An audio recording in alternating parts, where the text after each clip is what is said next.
الشیطان الرجیم بسم اللہ الرحمن الرحیم الحمد للہ الذی نور قلوب العارفین بنور معرفتہ واثبت فؤاد انبیائہ واولیائہ بقصص الانبیاء والمرسلین وأكمل إيمان المسلمين والمؤمنين بولاية علي أمير المؤمنين عليه السلام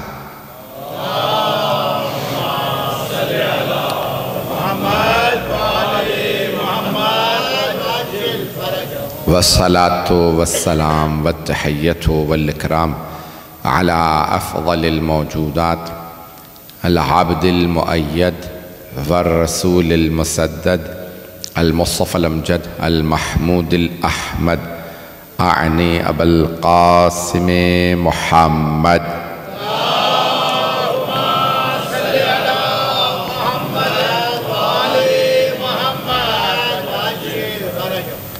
وعلى روحه ونفسه وسهره ووسيه سيد الأتقياء والأصفياء مولى الموالي إمام المتقين علي بن أبي طالب اللهم صل على محمد وآل محمد وعجل فرجه وعلى أوصيائه لا سيما بقية الله في الأرضين روحي وأرواح العالمين لتراب مقدمه الفدا واللعنة الدائمة على أعدائهم أجمعين من الآن إلى قيام يوم الدين أما بعد فقد قال الله الحكيم في كتابه الكريم بسم الله الرحمن الرحيم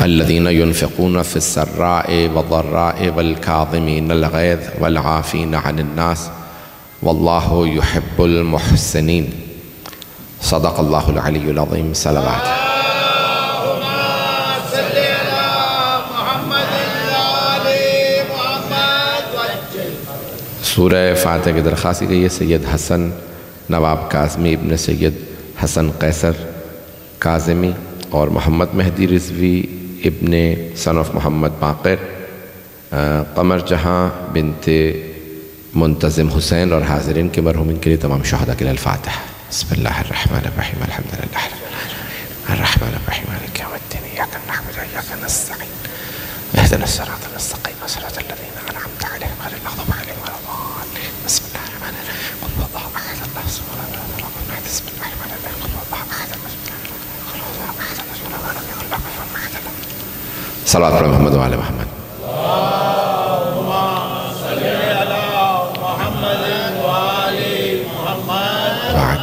فرج مجھ سے کہا گیا کہ چند منٹ کے لیے پہلے ابتدائی طور پہ انگریزی میں نوجوانوں اور بچوں کے لیے خطاب کروں اس سے پہلے کہ میں انگریزی میں خطاب کروں ایک اور ریکویسٹ بھی ہے فنڈ ریزنگ کی جا رہی ہے ابھی بھائی نے اعلان بھی کیا ہے کہ ان کو فنڈنگ کی ضرورت ہے اور میں نے جو انتخاب کی ہے آیت اس میں بھی اللہ سبحانہ وتعالیٰ نے خطاب فرمایا ہے سورہ آل عمران کی آیت نمبر 134 میں کہ الذین ينفقون فی السراء والضراء جو لوگ راہ خدا میں انفاق کرتے ہیں اچھے وقت میں بھی برے وقت میں بھی اچھے وقت میں تو بہت سے لوگ انفاق کرتے ہیں راہ خدا میں خرچ کرتے ہیں برے وقت میں کوئی خرچ کرتا ہے لیکن اللہ فرما رہا ہے کہ الذین ينفقون فی السراء والضراء والکاظمین الغیظ والعافین عن الناس اور وہ جو اپنے غیظ و غضب کو پی لیتے ہیں قابو رکھتے ہیں اپنے غصے پہ والعافین عن الناس اور لوگوں سے عفو درگزر کرتے تو جتنا ہو سکے اس میں بڑھ چڑھ کے حصہ لیجیے گا تاکہ ان کا یہ جلد امام بارگاہ دوبارہ افتتاح ہو جائے دوبارہ کھل جائے تاکہ وہاں پہ مجالس برپا کی جا سکیں بہت محنت سے تعمیر کی گئی ہے اس امام بارگاہ کے ان تمام کے تمام مسائل کے حل ہونے کے لیے باواز بلند صلوات پڑھیں گے اللهم صل على محمد وآل وعجل. There are many aspects of the life of the seventh Imam alayhi salatu wasalam. There are two famous Musas. One is Nabi Musa alayhi salam.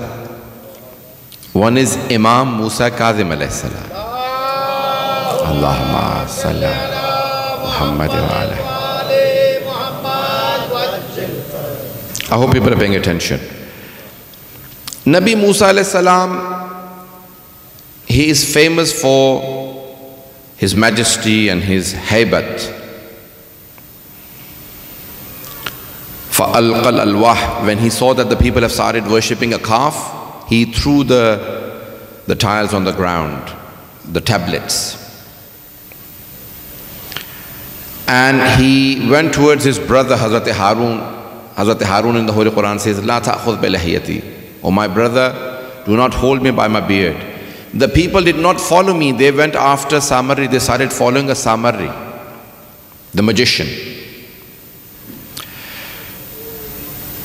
So Hazrat Musa alayhi salam had that majesty, he had that special presence, the haybat. Allah subhanahu wa ta'ala wanted an Imam Musa who was Kazim, who had full control over his anger. That even Nabi Musa alayhi salam would come and say salam to Imam Musa Kazim alayhi salam. This is Hazrat Imam Musa Kazim alayhi salam, Kazim. When he was only 14, his father was teaching the people in Medina. He had more than 4,000 students. Even the likes of Imam Abu Hanifa, Imam Malik would come and study under the sixth Imam alayhi salam. Imam Abu Hanifa studied only 2 years under the sixth Imam alayhi salam. Imam Malik studied 7 years under the sixth Imam alayhi salam. There were many students. The Imam was so generous, he did not tell the people that if you do not accept my Imamah, do not come to my lessons. He allowed everyone to come. Even some Greek philosophers attended the lectures of the sixth Imam alayhi salam. Even some disbelievers came and attended. Even experts in medicine. All sorts of people. You know, in a university, you have different faculties, you have departments. And for each faculty and department, you'll have many lecturers, you'll have many professors teaching. Because each one has their own specialization. But in Medina, there was a university that had 4,000 students, and these were not students that were learning the alphabets. They were not studying basics, they were all writing research papers. I'm not sure people are here. They were all writing research papers, and there was only one professor teaching all of the different subjects. Many of them were complaining that you are giving us too much information. He was more than their capacity. They could not understand the caliber of Imam Jafar Sadiq al-Islam. So he was once teaching that there are certain makruhat. I hope people are paying attention. There are certain things which are discouraged during namaz. Why? Because they distract you. They take away your intention, you know, they distract you. For example, do not pray in front of fire. Do not pray in front of a mirror. Because you look at your own reflection, you get distracted. Fire, because it's moving. Writing, makruh, not haram, but when you have writing, open writing, even Quran in front of you, it is makruh to have an open writing. Why? Because you start reading it. You get distracted. I hope people are paying attention. It is makruh to pray when a door is open or a window is open in front of you, in front of an open door or a window. So the sixth Imam taught all of these things, and many of his students were practicing, trying to practice. Some of the students came to the sixth Imam and complained that your son, Musa al-Kazim alayhi salam, is praying in front of an open door. The young Imam alayhi salam, 14-year-old, I hope people are paying attention. They said, Mawla, your own son, a 14-year-old boy, is praying in front of the open door. The Imam said, he is not an ordinary son.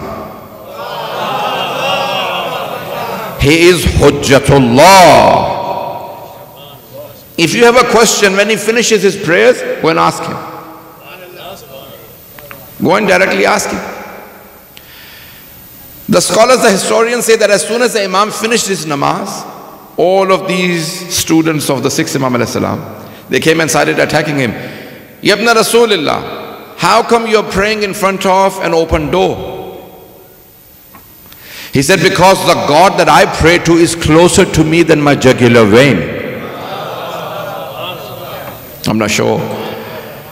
میں جس خدا کی نماز پڑھ رہا ہوں وہ میری شہرک سے زیادہ قریب ہے. توجہ.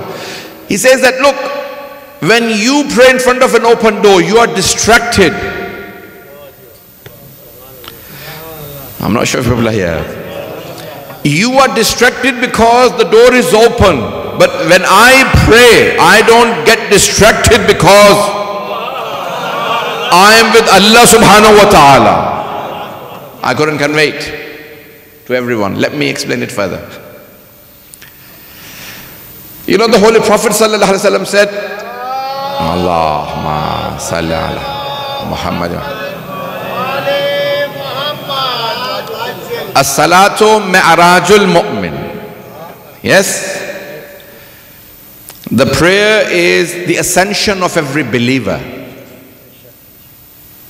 Mi'raj. And the Mi'raj does not happen here. The Mi'raj happens there. Yes? Let me explain it further. Before I explain the incident of Imam Musa Kazim alayhi salam. You know, Hazrat Ali alayhi salam was praying in masjid. He was praying nafila namaz of dhuhr. They were all praying nafila. The Holy Prophet hadn't come. He would pray the nafila at home and then come and lead the dhuhr wajib in masjid. So a beggar came, a destitute person came to the masjid and said, would someone give me something in the name of Allah subhanahu wa ta'ala? And they're all praying, so no one paid attention. He said second time, will someone give me in the name of Allah subhanahu wa ta'ala? No one gave anything, including Imam alayhi salam. The third time he spoke to Allah subhanahu wa ta'ala.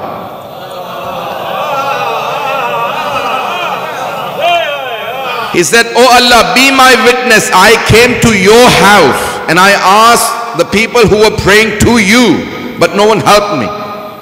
The one who was in Mi'raj heard it there.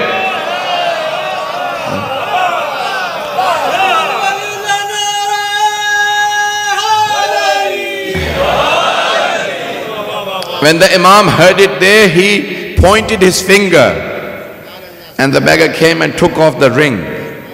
And hence the ayat came down, Innama waliyukumullahu wa rasuluhu walladhina amanu alladhina yuqimuna salata wa yutuna zakata wa hum raki'un.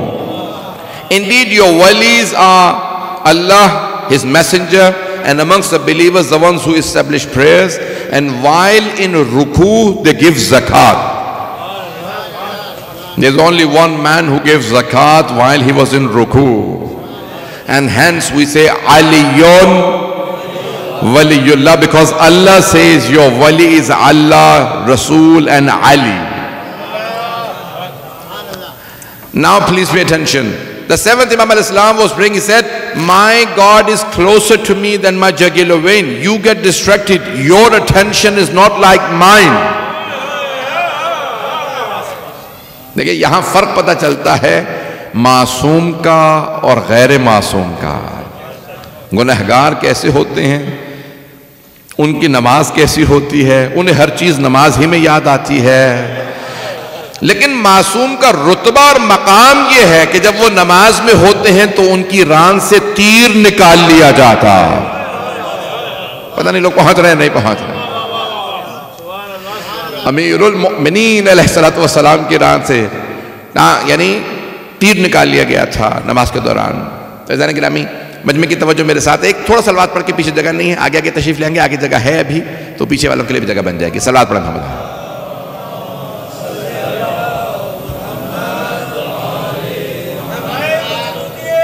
ابو طالب علیہ السلام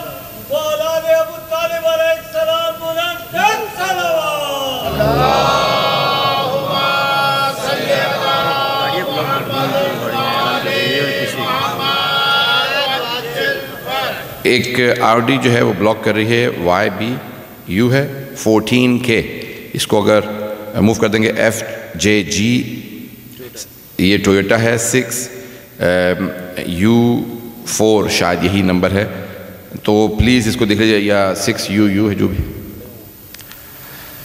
صلوات پڑھیں خدا علیہ اللہم صلی علی محمد وآل. اس سے بہتر انداز سے صلوات کی زحمت فرمائیں گے.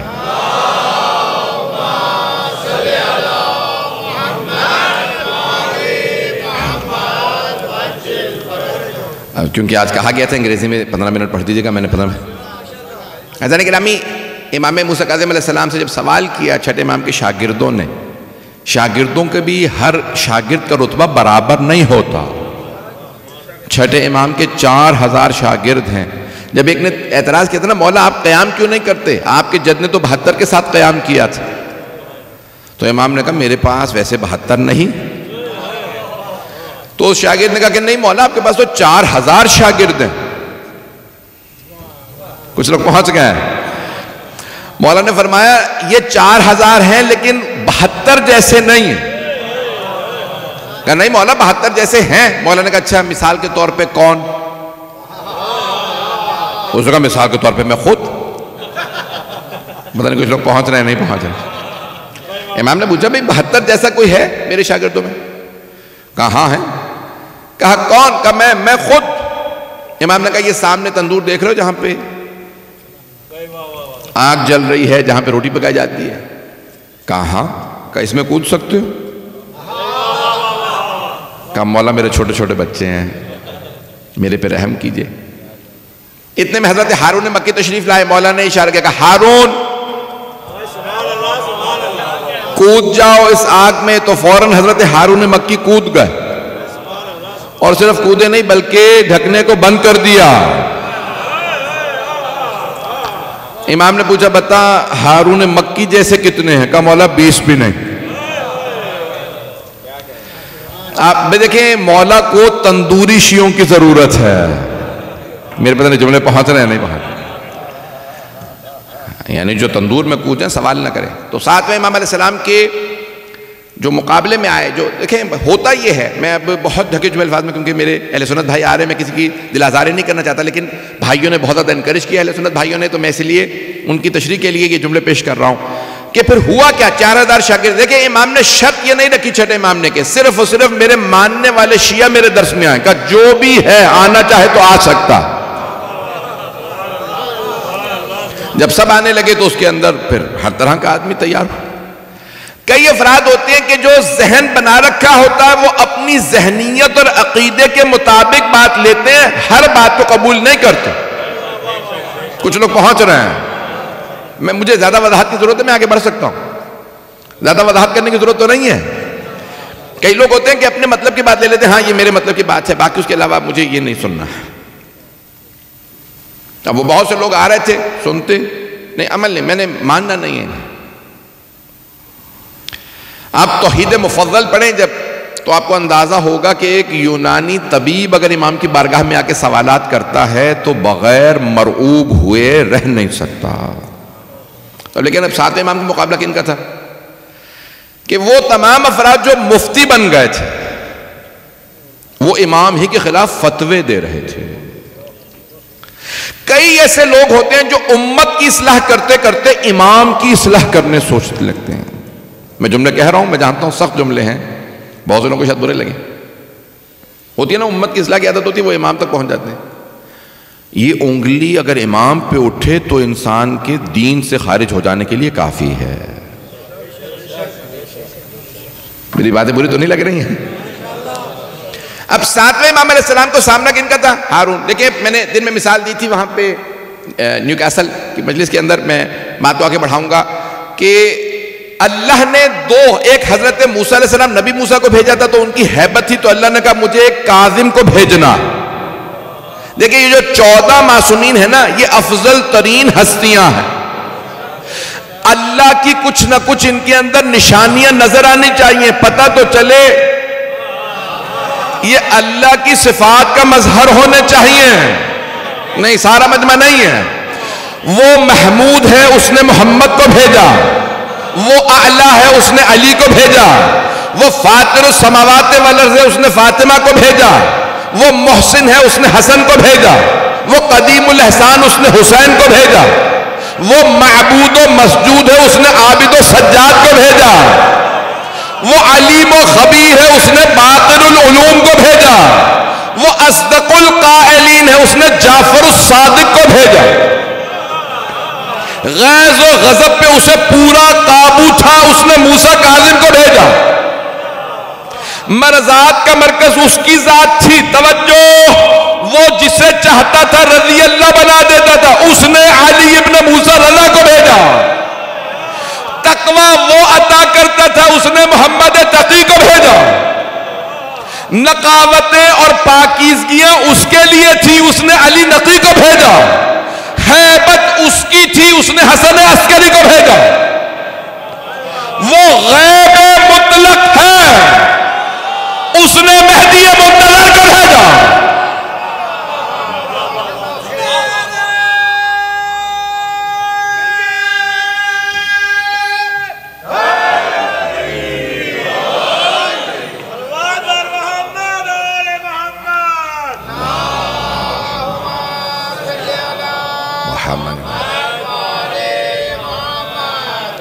توجہ فرما رہے ہیں عزیزان کرام.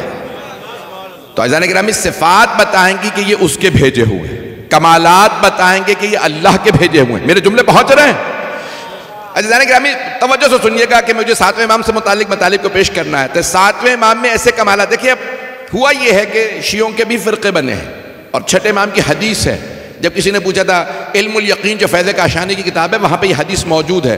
کہا مولا یہ جو آپ کے جد رسول خدا نے فرمایا کہ میری امت میں ستفترق امتی الی 73 فرقہ، کیونکہ شیعہ سنی مشترک مجمع یہ سارے میں مسائل پیش کر رہا ہوں، کہ آپ نے آپ کے جد رسول خدا نے فرمایا تھا کہ جیسے عیسائی یہودی 71 فرقوں میں تقسیم ہوئے، عیسائی 72 میں، میری امت 73 فرقوں میں. My ummah will be divided into 73 فرقہ، 73 فرقوں میں تقسیم ہوگی. مجمع کی توجہ رہے. کہا مولا یہ سارے آپ کے دشمنوں میں فرقے بنیں گے یا ماننے والوں میں بھی؟ تو آپ نے فرمایا ہمارے ماننے والوں کے بھی 13 فرقے بنیں گے. پریشان ہو کے نہ سنیے خدا را. امام نے فرمایا جیسے یہودیوں کے 71 تھے، عیسائیوں کے 72، پیغمبر نے فرمایا تھا میری امت 73 فرقوں میں بٹے گی. علم الیقین میں فیض کاشانی نے لکھا کہ 6 امام نے فرمایا کہ نہیں، اہل بیت کے ماننے والے بھی 13 فرقوں میں بٹیں گے، صرف ایک فرقہ ناجیہ ہے. توجہ، کا ایک نجات پانے والا ہے، 12 باقی نجات نہیں پائیں گے. مولا وہ ایک فرقہ کون سا جو نجات پائے گا؟ تو آپ نے فرمایا وہ جو 12 کا ماننے والا. توجہ توجہ، سارے مجمع کی توجہ. مولا نے فرمایا جو 12 کا ماننے والا ہے، ایک کا منکر، 12 کا منکر ہے. کچھ لوگ پہنچ گئے ہیں. کوئی ایک آدمی کہتا ہے نا کہ میں یہ مت کہا کہ یہ ایک امام کا ماننے والا ہے. کچھ لوگ پہنچ گئے ہیں. ہوتا ایسا یا نہیں ہوتا؟ کہتے ہیں یہ علوی ہیں، یہ ایک امام کے ماننے والے ہیں. یہ فرقہ زیدیہ ہے، یہ 4 امام کے ماننے والے ہیں. یہ شیش امامی ہیں، یہ اسماعیلی ہیں، یہ آخانی ہیں، بہری ہیں، یہ سے واقفی. اکثر تو ختم ہو گئے، فرقے بنے تھے. واقفیہ تھا 7ویں امام کے بعد بنا، اور بہت سے فرقے تھے. اکثر کرامتہ اکثر ختم ہو گئے. شیعہ جو فرقے بنے تھے 12 وہ زیادہ تر ختم ہو چکے ہیں، لیکن ابھی بھی کچھ ہیں. توجہ، واقفیہ ختم ہو گئے، فتحی مذہب ختم ہو گئے، افتحی، کرامتہ، سب کے سب. تو اب آج بہت سے لوگ کہتے ہیں بھئی یہ 4 اماموں کو مانتے ہیں، یہ 6 اماموں کو مانتے ہیں. توجہ، یہ مت کہا کیجئے یہ 4 اماموں کو مانتے ہیں، یہ 6. یہ کہا کیجئے یہ 6 اماموں کے منکر ہیں، یہ 8 اماموں کے منکر ہیں، یہ 11 اماموں کے منکر ہیں. توجہ، جیتے رہیں. آپ سلامت رہیں جو پہنچ رہے ہیں. میرے جملے پہنچ رہے ہیں جانے گرا. امام نے فرمایا ایک کا منکر 12 کا منکر ہے. جانے گرامی یہ بہت گہرائی ہے. تو کیا ہوا کہ 7ویں امام صاحب کیا بہت سے وہاں پہ پھر اسماعیلی وہیں سے فرقہ بنا، فتحی مذہب وہیں سے بنے، پھر آگے وہ بھی تقسیم ہوئے، آخانی بہری بنے. میرے بھائی جو یہاں پہ بیٹھے ہیں ان مکاتب کے میں کسی کی توہین نہیں کر رہا ہوں، میں صرف بتا رہا ہوں تاریخ کیا. مجمع کی توجہ رہے میرے ساتھ. اب بہت سے لوگ کہتے ہیں کہ نہیں الیاذ باللہ ثم الیاذ باللہ کہ چھٹے امام علیہ السلام نے خود ہی یہ تفریق ڈال دی. کیسے؟ ہر امام نے کہا میرے بعد، مولا علی نے کہا کہ میرے بعد حسن امام ہوں گے، حسن کے بعد حسین. رسول خدا نے فرمایا تھا غدیر خم میں، مجمع کی توجہ ہو، آپ نے فرمایا تھا کہ میرے بعد 12 جانشین ہوں گے، 12 وصی. حضرت ابو ذر نے بھی پوچھا تھا کمیل اوصیاء آپ کے کتنے وصی ہوں گے؟ How many successors will you have? He said 12. اولہم علی وآخرہم مہدی. پہلے علی ہوں گے، آخری مہدی ہوں گے. غدیر خم میں 3 مرتبہ 12ویں امام کا نام لیا. سرور کائنات نے 3 مرتبہ 12ویں امام کا نام لیا تاکہ کوئی یہ نہ کہے میرے کانوں میں پڑا نہیں تھا، میں دور تھا، میں نے دیکھا نہیں تھا، میں نے سنا نہیں تھا. توجہ، نام لے لے کے بتایا. اور آپ نے فرمایا کہ میرے بعد کبھی بھی حسن و حسین کے بعد امامت بھائیوں میں جمع نہیں ہوگی.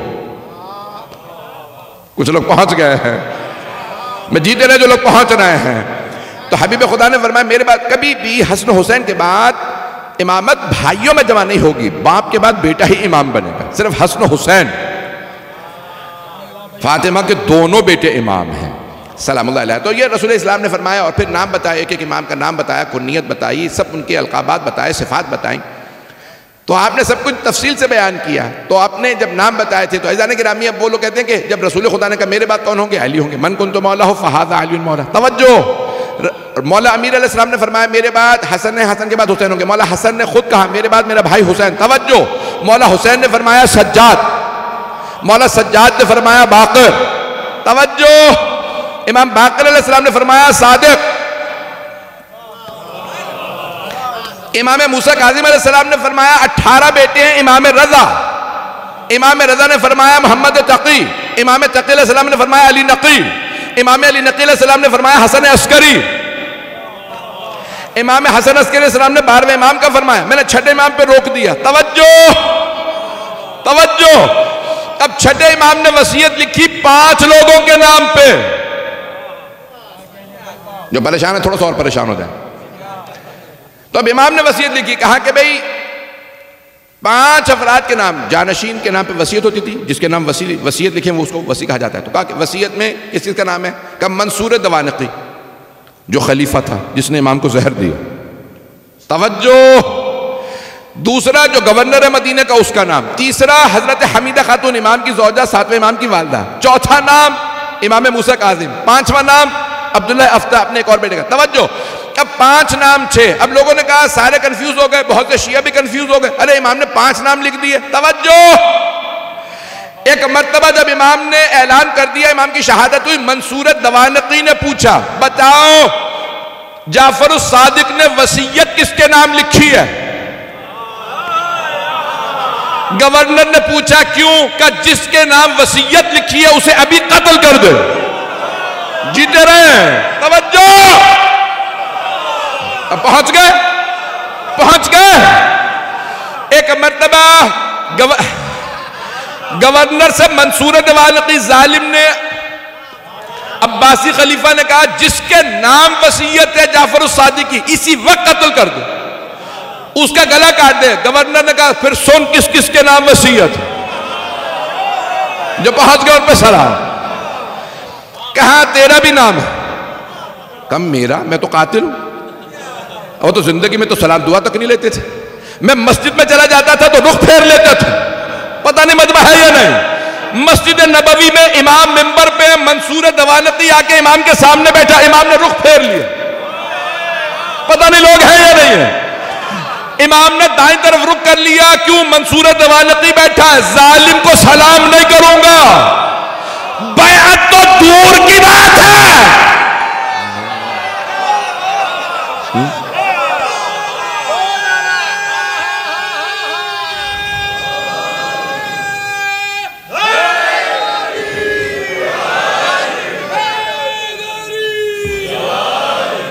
بھئی جس کی بھی ٹویٹر خدا کا واسطہ پوری مجلس میں چلتا رہے گا، FGJ جو بھی ہے 64U اس کو پلیز ہٹا لیں تاکہ جو ہے وہ مجلس آگے چل سکے.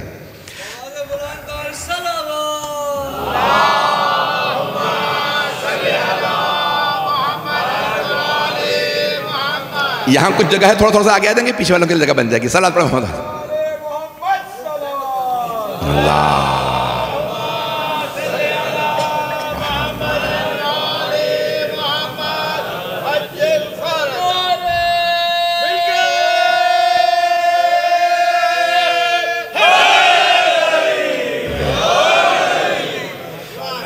تھوڑا سا وقت زیادہ لوگ تو چلیں گے نا.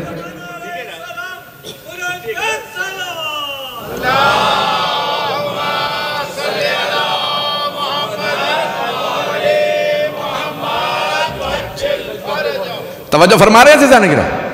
جب منصور دوانقی ملعون نے کہا نا کہ قتل کر دو جس کے نام وصیت ہے، تو گورنر سے کہا. گورنر نے کہا کہ پہلا نام تو آپ ہی کا ہے.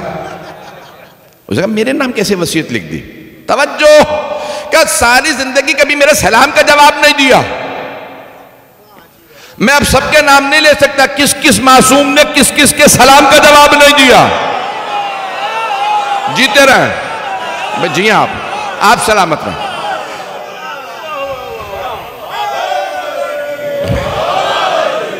بس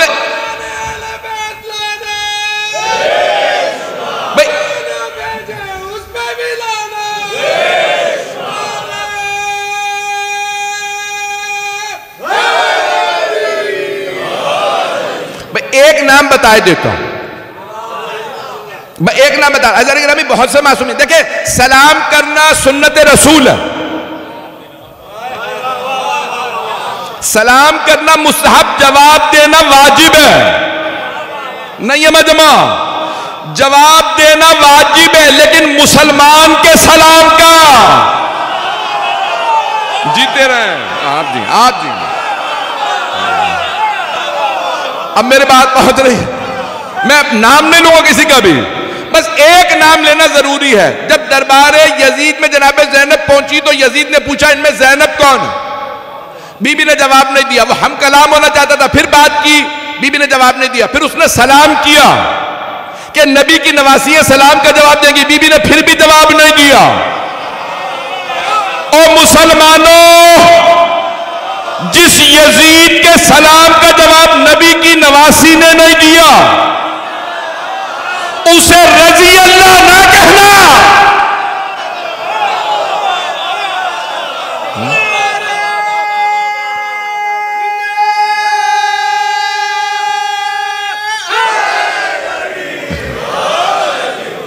توجہ فرما رہے ہیں جانیں بھئی میں تفصیل میں نہیں جا رہا. تو اس نے پوچھا کہ بھئی یہ میرا نام کیسے لکھ دیا اپنی وصیت میں جعفر ابن محمد نے، یعنی امام جعفر صادق کے سامنے، کہ زندگی میں تو سلام کا جواب تک نہیں دیتے. میں اگر مسجد میں بھی چلا جاتا تھا تو میری طرف دیکھتے نہیں تھے، رخ پھیر لیتے تھے. کہنے تیرا نام لکھا، کا اور کس کا نام ہے؟ کا میرا بھی نام ہے. گورنر صاحب کا بھی نام تھا. پتہ نہیں کیسے کیسے گورنر گزرے ہیں. یہ گورنروں کے چکروں میں نہ پڑیے گا. تو جانے گرامی کا تیسرا نام کا خاتون، ان کی زوجہ حضرت حمیدہ خاتون کا. چوتھا نام کا موسیٰ بن جعفر کا. اور کسی بیٹے کا نام تو نہیں کا، ایک اور بیٹے کا نام بھی پتہ نہیں مجمع ہے یا نہیں ہے. کہ 2 بیٹوں کے نام ہے. اس نے کہا ایک بھی ہوتا تو مار دیتا. اب سمجھ میں آیا امام نے کتنی حکمت سے کام لیا. امام اسے کہتے ہیں جو مستقبل کو دیکھ کے امامت کو بچائے. جیتے رہیں. جب حضرت فضل ابن شاہزان نے ایک مرتبہ بڑے بڑے جید جو امام کے شاگرد تھے، انہوں نے کہا کہ بھئی امام کی ایک آدمی نے خبر دی کوفے میں کہ امام کی شہادت ہو گئی. سب رونے لگے. امام کے جو چاہنے والے تھے، عاشق تھے، جو شاگرد شیعہ، جب سب رونے لگے تو ان میں سے ایک نے پوچھا کہ ٹھیک ہے امام کی شہادت ہوئی، ہم غم بنا رہے ہیں، لیکن امامت کا امام نے اعلان کس کا کیا؟ کہ یہ اس سے بڑی پریشانی ہے. امام نے 5 اعلان کر دیے. وہ سب پریشان. کا امام نے 5 اعلان کیوں کیے؟ پھر ان میں سے ایک بہت ذہین شاگرد تھے. کہا نام بتاؤ، میں پھر بتاتا ہوں کون امام. توجہ. کا پہلا نام منصور دوانقی کا. کا ظالم. جو پہنچ گئے. کا ظالم کبھی امام نہیں بن سکتا. قرآن میں ہے انی جاعلک للناس اماما، اے ابراہیم میں آپ کو لوگوں کے لیے امام بنا رہا ہوں. قال ومن ذریتی، حضرت ابراہیم علیہ السلام نے فرمایا میری ذریت میں بھی امامت کو رکھے گا. قال لا ینال عہد الظالمین، ہاں لیکن ظالموں کو امامت نہیں ملے گی. کہا منصور دوانقی ظالم ہے، کہا ظالم کو امامت نہیں مل سکتی، کہا دوسرا نام کس کا ہے؟ کہا منصور دوانقی کا گورنر۔ اردو کا محاورہ ہے چور کا ساتھی، جو گرا کر چلیں اب لوگ جو پہنچ گئے، اب یہاں کے بچے تو نہیں پہنچیں گے، جو ظالم کا ساتھی ہوتا ہے وہ بھی ظالم ہے۔ پتہ نہیں لوگ پہنچ رہے ہیں نہیں پہنچ رہے۔ دیکھیں یزید نے قتل کا حکم دیا، عبید اللہ ابن زیاد نے ساتھ دیا، عمر سعد نے ساتھ دیا، چلے وہ تو قاتل ہے، وہ تو قاتل ہے، لیکن کوئی اگر نہ بھی آیا، توجہ ہاتھ جوڑ کے کرو، توجہ کیجئے گا، چھٹے امام ہی کے جملے ہیں، امام حسین کا قتل کرنے والوں پہ لعنت، ظلم کرنے والوں پہ لعنت، توجہ، چھٹے امام نے فرمایا لعن اللہ من قتلت کا ورظلم، امام نے فرمایا جنہوں نے قتل کیا آپ پہ ان پہ لعنت، جنہوں نے آپ پہ ظلم کیا ان پہ، ومن رضیت بے، جو راضی بیٹھے رہے ان پہ بھی لعنت۔ پتہ نہیں پہنچ رہے نہیں پہنچ رہے ہیں، جو قتل حسین میں راضی ہو اس پہ بھی لعنت ہو، جو ظلم پہ راضی جانے کی رامی بڑی گہرائی ہے۔ تو شاگردوں نے کہا کہ بھئی ظالم حاکم امام نہیں ہو سکتا، اس کا گورنر چونکہ وہ ظالم کا گورنر ہے وہ بھی نہیں ہو سکتا۔ کہا تیسرا نام، کہا امام کی اپنی زوجہ کا، کہا خاتون امام نے، اگر امام خاتون ہی نہیں ہوتا تو کائنات میں سیدہ سے افضل کوئی بی بی نہیں گزرے۔ پتہ نہیں میرے جملے پہنچ رہے ہیں یا نہیں۔ عزیزان گرامی کا اور کس کا نام ہے؟ کہا عبداللہ افتہ کا، توجہ، کہا عبداللہ افتہ امام کے بیٹے ضرور ہیں لیکن ان کے پاؤں ویسے نہیں ہے جیسے امام کی، توجہ، کہ امام وہ ہوتا ہے جس میں کوئی نقص نہ ہو، توجہ، بخیل امام نہیں ہوتا، بزدل امام نہیں ہوتا، بھگوڑا امام نہیں۔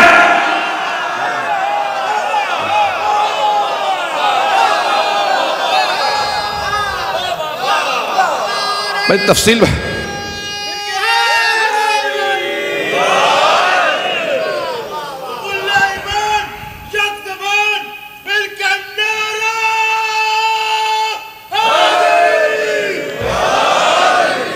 جو کامل و اکمل ہو وہ امام ہوتا ہے۔ کا پانچواں نام کیسے؟ کا موسیٰ بن جعفر کا، یہ سارے کمالات کے مالک ہے۔ الامام وحید دہرہ، امام اپنے زمانے کا منفرد ہوتا ہے، یونیک ہوتا ہے، بس وہ ایک ہی ہوتا ہے۔ میرے جملے پہنچ رہے ہیں؟ بھئی میں کتنا کھل کے نہیں پڑھنا چاہ رہا ہوں، آپ لوگ بات کا جواب نہیں دیتے، مجھے وضاحت کرنی پڑتی ہے۔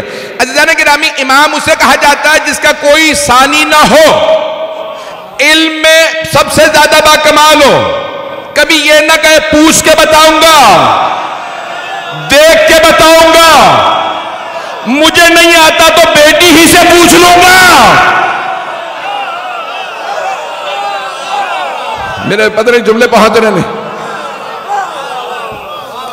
عزیزان گرامی امام اسے کہا جاتا ہے جو علم میں کامل ہو، علم لدنی کا مالک ہو، وہ کبھی یہ نہ کہے پوچھ کے بتاؤں گا، جس زبان میں سوال ہو اسی زبان میں جواب دے، جس کتاب سے سوال ہو اسی کتاب سے جواب دے۔ میرے بھائی پریشان تو نہیں ہو رہے ہیں؟ عزیزان گرامی امام جو تمام کے تمام کمالات کا مالک ہو اسے امام کہا جاتا ہے۔ اب امام موسیٰ بن جعفر علیہ السلام میں سارے کمالات پائے جاتے ہیں، سارے کمالات۔ عزیزان گرامی علم کے لحاظ سے میں اب ایک دو واقعات کی طرف اشارہ کروں گا، اس پہ آپ غور فرمائیے گا کہ امام علیہ السلام کی زندگی کتنی کامل اکمل ہے۔ ایک اس سے پہلے کہ میں آگے بڑھوں، آپ نے نام سنا ہوگا کیونکہ آج کسی بچے نے سوال کیا تھا کہ یعنی اسماعیلیوں سے متعلق، بہرحال آپ کو بہت بڑا نام ہے خواجہ نصیر الدین طوسی، شیخ طوسی نہیں، شیخ طوسی شیعہ عالم دین جو حوزہ علمیہ نجف اشرف کے بانی ہیں، جنہوں نے بغداد سے سارا ٹرانسفر کیا۔ ایک ہے خواجہ نصیر الدین طوسی، بہت بڑے سائنٹسٹ گزرے، فلسفے میں، سائنس میں، تمام علوم میں ماہر تھے، آسمان دیکھ کے بتا دیتے تھے کہ بارش ہوگی یا نہیں۔ آپ لوگ تو پریشان ہو گئے۔ پیدائشی اسماعیلی تھے، 7 سینچریز بیک، علامہ ہلی کے استاد، پتہ نہیں لوگ ہیں یا نہیں۔ علم کلام میں بہت بڑا نام ہے، اور کہاں دفن ہے؟ بغداد کاظمین میں۔ مجمع کی توجہ ہو، خواجہ، میں ایک مرتبہ شکاگو گیا تو وہاں پہ science museum, Chicago science museum کی بیسمنٹ میں ایگزیبیشن تھا، لکھا ہوا تھا the inventions of a Muslim scientist Nasir al-Din Tusi. ایک نہیں، آپ لوگ تو پریشان ہو کے سن رہے ہیں۔ دی انوینشنز انہوں نے کئی چیزیں انوینٹ کی تھی اس زمانے میں 700 سال پہلے. سائنس کے اندر بہت بڑا نام ہے. ریاضی میں ان کی ایک کتاب ہے جس کے اندر انہوں نے 1,90,000 سے زیادہ فارمولاز لکھے ہیں. ریاضی میں پتہ نہیں لوگ ہیں یا نہیں ہیں. انہوں نے اس زمانے میں الجبر اور جیومیٹری کے ایسے ایسے قوانین لکھے, فارمولاز لکھے ہیں جو آج تک بہت سے لوگ ترجمہ نہیں کر پائے. آپ لوگ تو پریشان ہو کے سن رہے ہیں. خواجہ اس پیدائشی اسماعیلی چھے, شش امامی چھے, 6 اماموں کو مانتے تھے. جب انتقال ہونے لگا نا تو لوگوں نے ان سے پوچھا کہ آپ کو کہاں لے جائیں, نجف لے جائیں یا کربلا؟ انہوں نے کہا میرا باب الحوائج کی بارگاہ میں انتقال ہو اور میں کہوں مجھے کہیں اور لے جاؤ, کہا مجھے باب الحوائج کے قدموں میں دفنا دینا. جو افراد کہیں نا کہ اسماعیلی تھے تو کہیں کہ پھر 7ویں امام کے قدموں میں کیوں دفن ہوئے؟ میرے جملے پہنچ رہے. پیدائشی اسماعیلی تھے, جیسے قائد اعظم محمد علی جناح پیدائشی اسماعیلی تھے, 1913 میں شیعہ اثنا عشری ہو گئے تھے. آپ لوگ تو بہت ہی پریشان ہیں. میں چیلنج دے کے بات کر رہا ہوں. تو عزیزان گرامی انہوں نے خدا اثنا عشری جماعت کا ممبرشپ فارم بھرا تھا, لائف ٹائم ممبرشپ کا, 1913 میں. خواجہ نے بھی لائف ٹائم ممبرشپ بھری. کہا مجھے موسیٰ ابن جعفر کے قدموں میں دفنا دو. اگر 7ویں امام کو مانتے نہیں تھے تو ان کے قدموں کو کیوں انتخاب کیا؟ توجہ, اب جملے کو سن لیجئے گا. خواجہ سے کہا آپ کی قبر پہ لکھیں کیا, نام کیا لکھیں, لقب کیا لکھیں؟ توجہ, کہ خواجہ نصیر الدین طوسی سے پہلے کیا لکھیں؟ مثال کے طور پہ علامہ لکھیں, محقق لکھیں, فلسفی لکھیں, آیت اللہ لکھیں, کیا لکھیں؟ تو انہوں نے کہا سورہ کہف کی آیت کا یہ ٹکڑا میری قبر پہ لکھ دینا, وَكَلْبُهُمْ بَاسِطٌ ذِرَاعِهِ بِالْوَسِيلِ. توجہ, اصحاب کہف کے کتے کے لیے اللہ نے فرمایا کہ ان کا کتا ان کے سامنے ٹانگیں پھیلائے سو رہا ہے. کہ بس یہ لکھ دینا موسیٰ کاظم اور محمد تقی کا کتا ان کے سامنے. پتہ نہیں لوگ پہنچے یا نہیں. اتنا علم حاصل کر کے کہا یہ نہ لکھنا محقق ہے, علامہ ہے, یہ لکھنا ان کا کتا ہے. عزیزان گرامی جب کوئی اسماعیلی سے شیعہ اثنا عشری ہو جاتا ہے تو اس میں اتنا ادب آ جاتا ہے 7ویں امام کے لیے. میرے جملے پہنچ رہے ہیں عزیزان گرامی. میں بہت زیادہ کوئی ایسی بات نہیں کہنا چاہ رہا تھا, لیکن عزیزان گرامی یہ جو ادب ہے 7ویں امام کے القاب میں سے لقب ہے باب الحوائج. 4 باب الحوائج گزرے ہیں. پہلے حضرت عباس علیہ السلام. دنیا میں ایک ہی تو باب الحوائج ہیں جو بغیر ہاتھوں کے عطا کرتے ہیں. ہر آدمی ہاتھ سے دیتا ہے, حضرت عباس علیہ السلام بغیر ہاتھوں کے عطا کرتے ہیں. دوسرے باب الحوائج حضرت عباس کے بازو قلم ہوئے. دوسرے حضرت مسلم ابن عقیل جنہیں دارالامارہ کی چھت سے زمین پہ گرایا گیا تھا. تیسرے باب الحوائج حضرت علی اصغر جن کے گلے میں تیر لگا تھا اور 7ویں امام کی زنجیریں کاٹی نہیں جا سکی تھی. میں مصائب پہ نہیں آیا ہوں, لیکن میں جانتا ہوں ہر آنکھ میں آنسو ہے. میں بھی فضائل پڑھنا چاہ رہا ہوں عزیزان گرامی, بہت زیادہ وقت نہیں لوں گا. یا عزیزان گرامی یہ 7ویں امام کی عظمت, بڑے بڑے پیروں کا شہر ہے بغداد شریف.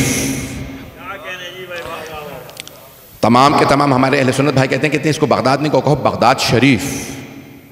11ویں شریف والے وہیں پہ عبدالقادر جیلانی, شیخ عبدالقادر, ابو حنیفہ معروف کرخی اور بڑے بڑے جلیل القدر بہل الدانہ وہیں پہ ہیں, حضرت قمبر وہیں پہ ہیں, حضرت یعقوب بن قلینی وہیں پہ ہیں. شیعہ اور سنی علماء زیادہ تر وہیں پہ ہیں. تو کہتے ہیں کہ یہ بغداد شریف ہے.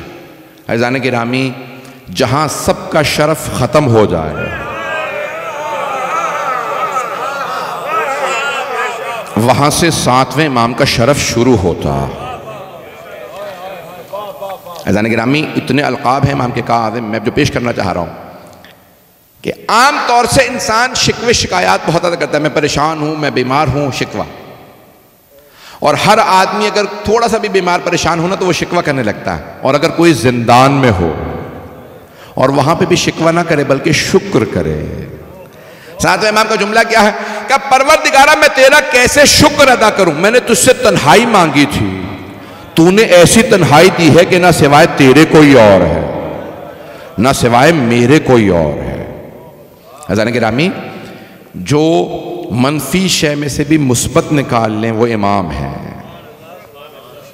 میں تفصیل میں نہیں جا سکتا، یہ امام کی عظمت ہے۔ بہت سے پہلو ہیں امام علیہ السلام کی زندگی کے، میں نے دن میں پیش کیا تھا کہ امام کے القاب میں سے ایک لقب ہے عبد صالح۔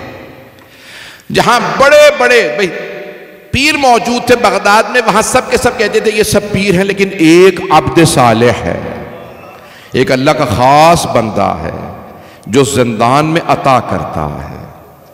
اگر کوئی بیگانہ بھی آ جاتا نا امام سے آ کے مانگتا، امام کو اگر کہیں سے گزرتے دیکھ لیتے، ہماری اگر روایت کی کتاب میں ہو نا کہ عن عبد صالح سے روایت ہے، تو مراد ہیں 7ویں امام علیہ السلام۔ امام کی عظمت بہت زیادہ۔ عزیزان گرامی، میں آج امام کے تفصیل سے مسائل پڑھوں گا، شاید اگر 15-20 منٹ لوں تو مجھے معاف کیجیے گا، میں تفصیل سے پڑھوں گا۔ مجھے کہا کہ میرے ماتمی بھائی بہت بہت دور سے آئے ہیں اور جناب سیدہ آپ سب کا پرسہ قبول فرمائیں۔ عزیزان گرامی، آج رونے میں کوئی بخل نہ کرے۔ آج میں دیکھ رہا تھا کہ جلوس جو برآمد ہوئے پوری دنیا میں، تو امام علیہ السلام کو بہت زیادہ زندان میں رکھا گیا۔ سب سے زیادہ جو زندان میں امام رہے ہیں وہ 7ویں امام۔ 35 برس امام کا دور امامت ہے، اور اس میں 14 برس 28 عیدیں امام کی زندان میں آئے ہیں۔ امام کے 18 بیٹے ہیں، 19 بیٹیاں ہیں۔ آپ جانتے ہیں بیٹیوں کو باپ سے بہت محبت ہوتی ہے، اور اگر باپ موسیٰ بن جعفر ہو اور بیٹیاں حضرت معصومہ جیسی ہوں تو ہر بیٹی ہر عید پہ، آپ جانتے ہیں نا عید تہوار پہ باپ آ کے بیٹیوں کو عیدی دیتے ہیں، بیٹیوں کے لیے کپڑے لے کے آتے ہیں۔ میں کیسے پڑھوں گا یہ سارے جملے؟ عزیزان گرامی، امام کے لیے ملتا ہے کہ میں تفصیل سے پڑھوں گا۔ آج لائٹیں بھی نہ بجھائیے گا، مجھے تفصیل سے پڑھنے دیجیے گا۔ جتنے مسائل پڑھوں، یہ جو فضائل بھی پڑھوں امام کے، میرا آپ سے وعدہ ہے ہر آنکھ میں آنسو آئے گا۔ اگر آج آپ تصور کریں گے، میں نے ایک روایت میں دیکھا ہے کہ امام کی بیٹیوں کی شادی نہیں ہوئی تھی اور سب جوانی میں دنیا سے رخصت ہو گئیں۔ جب پوچھا نا 8ویں امام سے، کہا میری بہنوں کا کوئی کف نہیں تھا۔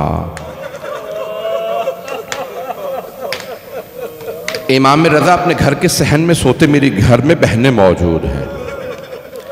ہر بہن پوچھتی، بھیا کیا اس عید پہ بابا تشریف لائیں گے؟ آپ جانتے ہیں نا بیٹیوں کو بڑی محبت ہوتی ہے باپ سے۔ میں چند بیٹیوں کی مثال پیش کرنا چاہتا ہوں۔ ایک بیٹی ہیں حضرت فاطمہ الزہرا، اپنے بابا سے بہت محبت تھی۔ 6 برس کی تھیں جب رسول خدا کو طائف میں لوگوں نے پتھر مارے۔ بی بی انتظار میں تھی اب تک میرے بابا نہیں آئے۔ جب ختمی مرتبہ گھر تشریف لائے نا تو پورے رس سے سوچ رہے تھے، پورے بدن پہ پتھروں کے نشان تھے، لہو لہان تھے، تو پورے رس سے یہی سوچتے رہے میری بیٹی کیا سوچے گی، میرے بابا کو کتنے لوگوں نے پتھر مارے ہیں۔ رسول خدا اپنا نہیں سوچ رہے تھے، اپنی بیٹی کا سوچ رہے تھے۔ جیسے گھر آئے نا تو جناب سیدہ نے دروازہ کھولا، بی بی نے دیکھا پیغمبر سر سے لے کے پاؤں تک لہو لہان ہیں، پتھروں کے نشان۔ بی بی روئی نہیں، بس ایک جملہ کہا بابا لگتا ہے آپ بہت تھکے ہارے آئے ہیں، بابا جان تشریف لائیے میں آپ کا ہاتھ منہ دھلائے دیتی ہوں۔ جناب سیدہ گئیں پانی لے کے آئیں، پیغمبر نے پانی لیا چہرے پہ ڈالا، جب کچھ خون اترا خاک اتری نا تو آپ نے جناب سیدہ کو دیکھا، کہا بیٹی انتی ام ابیہا، آپ تو اپنے بابا کی بھی ماں ہیں۔ میں بیٹیوں کی محبت کو پیش کر رہا ہوں، میں تفصیل سے پڑھنا نہیں چاہ رہا تھا لیکن اب میں بہت تفصیل سے پڑھنا چاہ رہا ہوں۔ عزیزان گرامی، یہ جناب سیدہ کو بابا سے محبت اور رسول خدا کو اس سے بھی زیادہ محبت۔ ایک اور دوسری بیٹی آپ کے سامنے پیش کروں، حضرت زینب کبریٰ۔ جب مولا علی کی ضربت لگی تھی نا سر میں تو مولا امیر علیہ السلام، خدا کی قسم روایات میں ہے کہ مولا روئے نہیں، ضربت لگی مولا نہیں روئے۔ سب سے زیادہ کون رو رہے تھے؟ امام حسن مجتبیٰ۔ میں نے سوگنا معلوم کئی کتابوں میں دیکھا ہے کہ مولا حسن کے رو رو کے آنکھیں زخمی ہو گئی تھی، اتنا گریہ کیا تھا کہ آنکھیں زخمی ہو گئی تھی۔ تو مولا جانتے ہیں مولا امیر کیا کہتے تھے؟ بار بار ایک ہی جملہ کہتے، بیٹا حسن مردوں پہ بڑے بڑے وقت آ جاتے ہیں، بیٹا اگر آپ خود اتنا روئیں گے تو آپ بہن بھائیوں کو کیسے سنبھالیں گے؟ تو بار بار مولا امیر اپنے بیٹے امام حسن مجتبیٰ کو صبر کی تلقین کرتے. امام حسین کو دیکھا آنکھوں میں آنسو ہیں. جناب عباس نے قدموں سے اٹھایا تھا نا مولا کو.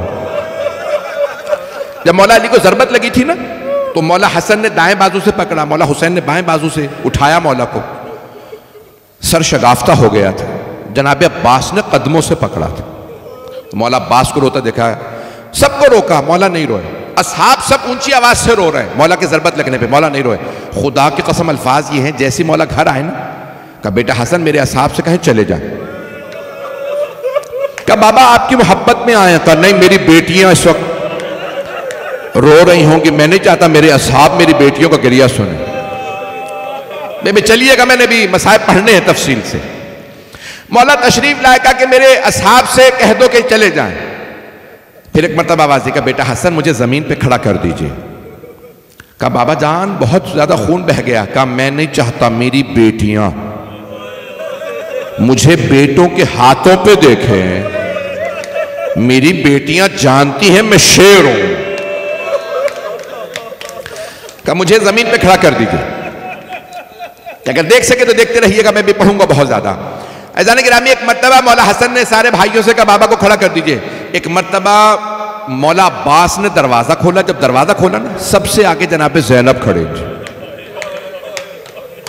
روایت کے الفاظ ہیں مولا نے جب جناب زینب کو روتا دیکھا تو مولا بلند آواز سے رونے لگے. مولا امیر سے جناب زینب کا رونا برداشت نہیں ہوا. بھئی میں آج جو پڑھنا چاہ رہا ہوں میں کاش میں پڑھ سکوں سارے مسائل.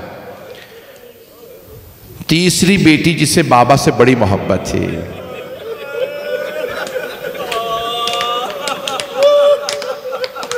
نام ہے سکینہ.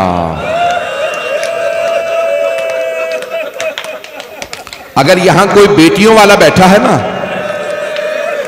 آج رات جب گھر جائے اور بیٹی کو پیار کرے تو ایک مرتبہ کہے بیٹی مولا حسین کی بیٹی کے کانوں سے بالیاں چھینی گئی تھی. اجرکم اللہ, اجرکم اللہ. آپ سمجھ گئے ہوں گے آج تابوت برآمد ہونا ہے. میں اسی لیے اتنی تفصیل سے پڑھ رہا ہوں. آج ہم جب آپ تابوت کی زیارت کریں گے نا, جب چومیں گے, جب کاندھا دیں گے تو ایک مرتبہ کہے گا مولا ہم کاظمین میں نہیں تھے. مولا اگر وہاں ہوتے نا تو بڑی تعظیم سے کاندھا دیتے. میں کیسے پڑھوں؟ بھئی ایک جملہ سن لیجئے اس سے پہلے کہ میں حضرت معصومہ کا مولا موسیٰ کاظم علیہ السلام سے پیش کروں مصائب.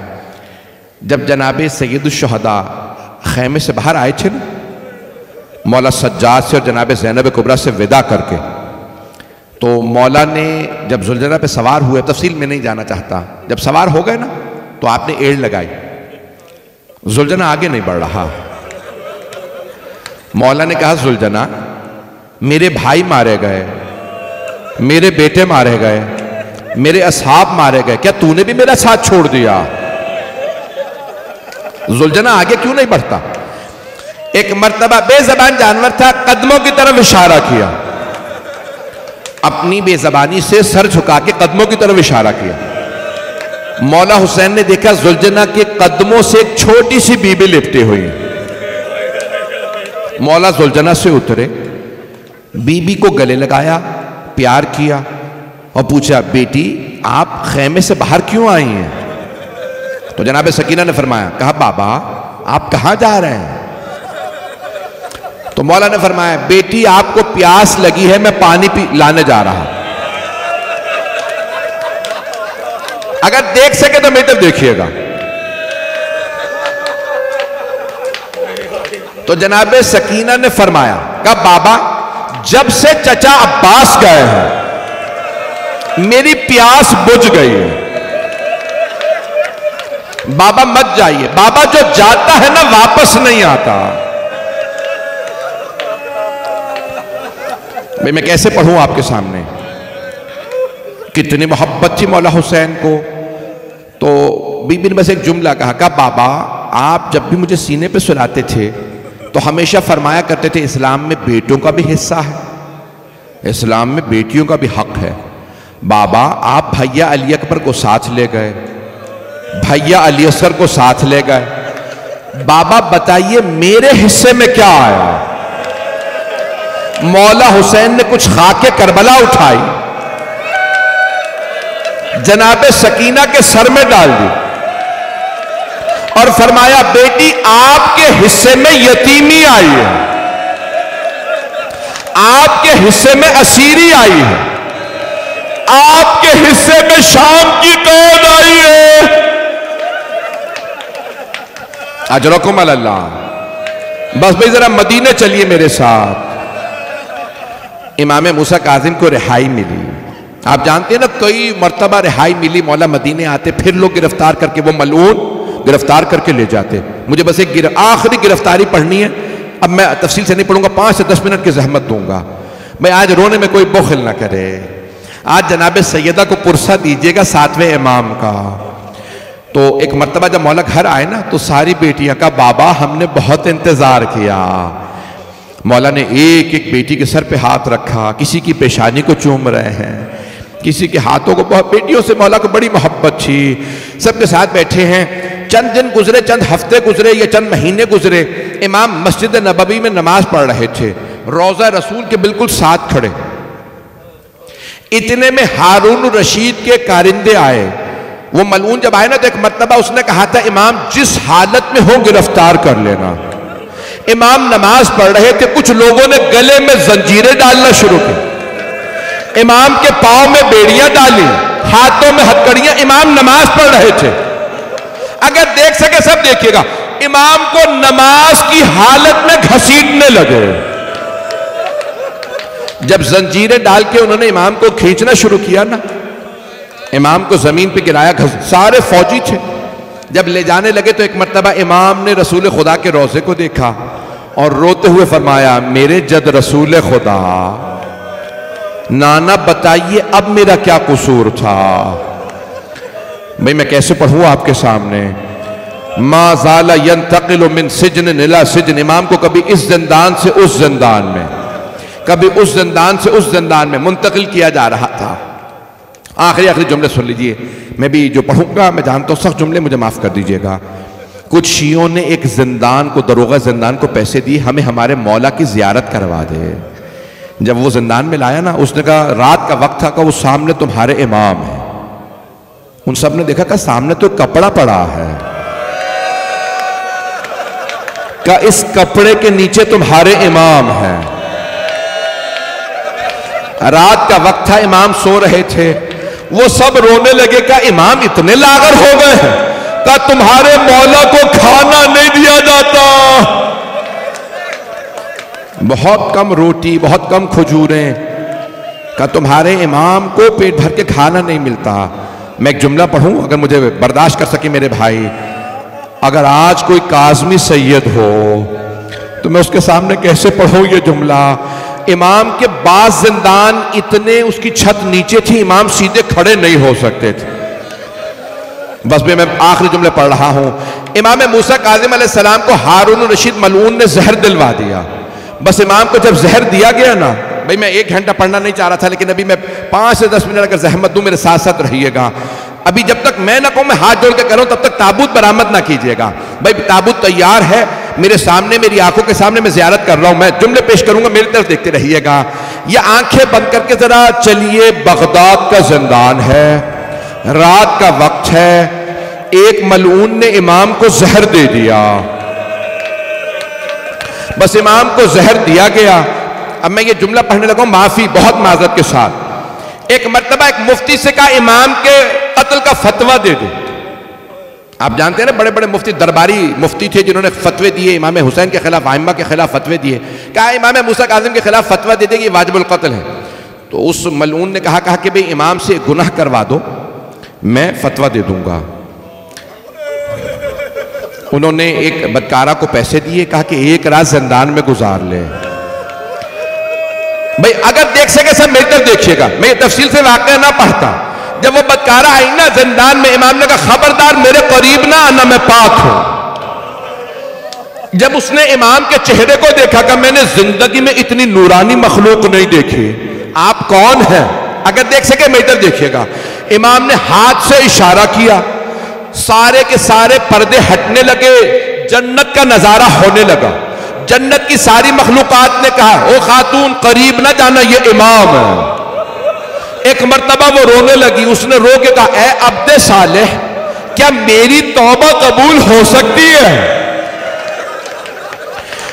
امام نے کہا تو ضمانت دے، آج کے بعد گناہ نہیں کرے گی، میں ضمانت دیتا ہوں، میں خود تیری شفاعت کروں گا۔ اس نے ایک مرتبہ رو کے کہا اے عبد صالح، مجھے معاف کر دیجئے، میں گنہگار ہوں، مجھے پیسے دیے گئے تھے۔ امام جب سجدے میں گئے نا تو دیکھا کہ جب وہ صبح آئے نا فجر کے بعد، سارے سپاہی فوج آئی اس مفتی کے ساتھ، تو دیکھا کہ وہ خاتون بھی سجدے میں ہے۔ ایک فوجی نے اسے ٹھوکر ماری، کہا کہ سجدے سے اٹھ، تجھے نمازوں کے لیے نہیں بھیجا گیا تھا۔ اس نے کہا خبردار اب مجھے ہاتھ نہ لگانا، میری توبہ قبول ہو گئی ہے۔ میں کیسے پڑھوں آپ کے سامنے؟ اس گنہگار خاتون نے کہا میری توبہ قبول ہو گئی ہے، خبردار اس پہ ہاتھ نہ اٹھانا۔ اس عبد صالح نے مجھ گنہگارہ کو جنت کا نظارہ کرایا، تم نہیں جانتے یہ کون ہے۔ ایک مرتبہ ہارون نے کہا کہ اس مفتی کو کہو کہ جتنے پیسے چاہیے سونے کی اشرفیاں میں دوں گا، فتویٰ دے دے۔ اس نے پھر بھی فتویٰ دیا ہاں امام کو زہر دے دو۔ بھئی میں پڑھوں گا نہیں وہ سارا تفصیل سے۔ امام کو جب زہر دیا گیا نا تو رات کا وقت تھا، ایک مرتبہ امام نے آواز دی۔ آپ جانتے ہیں نا ہر باپ چاہتا ہے میرا آخری وقت ہو، میرا سر میرے بیٹے کے زانوں پہ ہو، میں کیسے پڑھوں؟ اب سب میری طرف دیکھیے گا۔ آپ جانتے ہیں جب مولا حسین علیہ السلام نے حضرت عباس کے سر اقدس کو اٹھایا تھا اور زانوں پہ رکھا تھا، مولا عباس نے اپنا سر اتار دیا تھا۔ مولا حسین نے آواز دے کے کہا عباس میں حسین ہوں۔ کہا مولا مجھے پتا ہے آپ ہیں۔ کہا پھر عباس آپ نے سر کیوں اتارا؟ کہا مولا میرا سر آپ کے زانوں پہ، آپ کا سر کس کے زانوں پہ ہوگا؟ مولا یہ سوچ کے میں نے اپنا سر خاک پہ رکھ دیا۔ میں کیسے پڑھوں آپ کے سامنے؟ اس سے زیادہ کھل کے نہیں پڑھ سکتا۔ بھئی ہر امام کا سر، ہاتھ جوڑ کے کہہ رہا ہوں آخری جملے 5 منٹ کی زحمت میرے طرف دیکھیے گا، ابھی تابوت نہ برآمد کیجیے گا، میں آخری جملے ہیں۔ ہر امام کا سر ان کے بیٹے کے زانوں پہ، مولا علی کا سر مولا حسن کے، مولا حسن کا سر مولا حسین کے۔ توجہ، بس 2 امام تھے جن کا سر خاک پہ تھا، کربلا میں مولا حسین کا سر، بغداد میں امام موسیٰ کاظم کا۔ آخری جملے سن لیجئے، وہاں مدینے میں امام رضا تڑپ رہے ہیں۔ کچھ بہنوں نے پوچھا حضرت معصومہ کو، نے کہا بھیا کیا بات ہے، آج اتنا رو کیوں رہے ہیں؟ بہنوں کو بھائی سے محبت کی، بھیا اتنا کیوں رو رہے ہیں؟ مولا امام رضا نے فرمایا او میری بہنوں آج رات ہم یتیم ہو رہے ہیں، ہمارے بابا کو زہر دے دیا۔ میں ایک سوال کروں آپ سے، آپ میں اگر کوئی زیادہ روئے گا نا تو اسے کوئی نہ کوئی گلے لگا دے گا، اسے کوئی نہ کوئی روکے گا۔ ہاتھ جوڑ کے کہہ رہا ہوں اگر یہاں کوئی رو کے بے ہوش ہو جائے نا، آپ کے ساتھ بہنیں آئی ہیں، بیٹیاں آئی ہیں، اگر آپ میں سے کسی مرد کو پتا چلے اس کے ساتھ کوئی چھوٹی بچی آئی تھی وہ بے ہوش ہو گئی ہے تو کیا پوچھے گا؟ یہی پوچھے گا نا پانی پلا دیا یا نہیں؟ کوئی ایسا تو نہیں ہے جو پوچھے تماچا کس نے مارا تھا؟ اجرکم اللہ، اجرکم اللہ۔ بھئی رونے پہ تماچے نہیں مارے جاتے۔ ہائے جناب سکینہ، شام غریبہ۔ 2 منٹ بس، میں جانتا ہوں میں نے بہت مصائب پڑھ دیا، آپ تھک گئے ہوں گے۔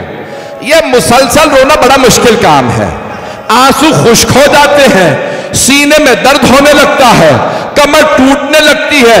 یہ مسلسل رونا سید سجاد کا کام ہے، یہ مسلسل رونا جناب زینب کا۔ اجرکم اللہ، امام رضا نے بہنوں سے کہا ہمارے بابا کو زہر دے دیا گیا۔ جس امام کے 18 جوان بیٹے تھے، 4 مزدوروں کو پیسے دیے گئے، تابوت اٹھا کے پلے بغداد میں رکھو۔ 4 مزدوروں نے تابوت اٹھایا، انہوں نے ایک 5ویں مزدور کو پیسے دیے۔ آپ جانتے ہیں شریعت محمدی میں ہے کہ اگر ایک گنہگار مومن بھی ہونا تو اس کے تابوت کے پیچھے چلنا۔ 5واں مزدور امام کے تابوت کے سامنے چلتا جاتا تھا اور نعرہ لگاتا تھا ماتا امام الرفضہ، رافضیوں کا امام مر گیا۔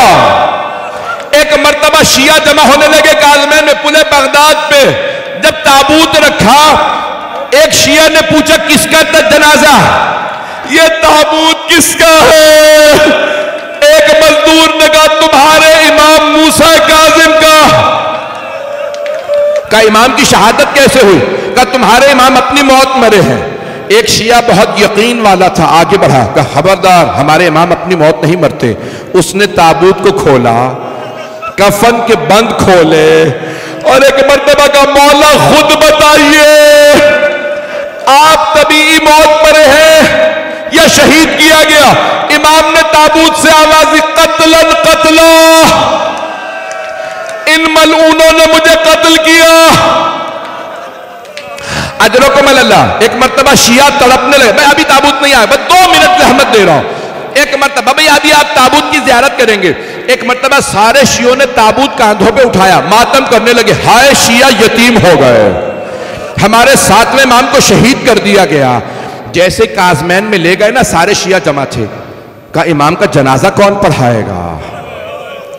امام کو قبر میں کون اتارے گا؟ آپ جانتے ہیں نا معصوم کو معصوم ہی قبر میں اتارتے ہیں، میں کیسے پڑھوں؟ ایک مرتبہ سب پریشان کھڑے تھے، کون قبر میں اتارے، جنازہ کون پڑھائے؟ اتنے میں سب نے دیکھا مدینے کی طرف سے ایک جوان آ رہا ہے۔ وہ جوان سارے مومنین کے درمیان سے ہوتا ہوا گزرا، اپنے آپ کو تابوت پہ گرا دیا۔ بھائی آخری جملے ہیں، اس کے بعد کچھ نہیں پڑھوں گا، تابوت زیارت برآمد ہونے والی ہے۔ سب مل کر دیکھے گئے کہ مرتبہ امام رضا نے اپنے آپ کو تابوت پہ گرایا، تابوت کو کھولا، سینے سے سینہ ملایا اور بلند آواز سے کہا بابا میری بہنیں انتظار میں تھی، عید آنے والی تھی، بابا یتیموں کا سلام قبول کیجئے، بابا غریب بیٹے کا سلام۔ اجرکم اللہ۔ بس بھائی تابوت برآمد ہو چکا ہے، میرا آخری جملہ سن لیجئے۔ ایک شیعہ نے مزدوروں سے پوچھا قیدیوں کی زنجیریں کاٹ دی جاتی ہیں، ہمارے امام کے تابوت سے زنجیریں کیوں لٹک رہی ہیں؟ میں پڑھ دوں یا نہ پڑھوں؟ تاریخ میں صرف 3 تابوت ہیں جن پہ زنجیریں تھیں۔ پہلا ایک زندان شام میں چھوٹی سی بی بی کا تابوت، بھائی نے زنجیروں کے ساتھ دفنایا۔ دوسرا تابوت امام زین العابدین کا، تیسرا تابوت امام موسیٰ کاظم علیہ السلام کا۔ بھائی جملہ سن لیجئے گا، آپ زیارت کرتے رہے، زیارت برآمد ہو چکی، ہاتھ جوڑ کے پیش کر رہا ہوں۔ مزدوروں سے ایک شیعہ نے پوچھا یہ تابوت سے زنجیریں کیوں لٹک رہی ہیں؟ تم نے ہمارے امام کی زنجیروں کو کیوں نہیں کاٹا؟ مزدور نے کہا تمہارے امام کی زنجیریں ان کا گوشت کھا کے ہڈیوں میں چلی گئی تھی، زنجیریں کاٹی نہیں جا سکتی تھی۔ ہائے امام موسیٰ کاظم، ماتم حسین۔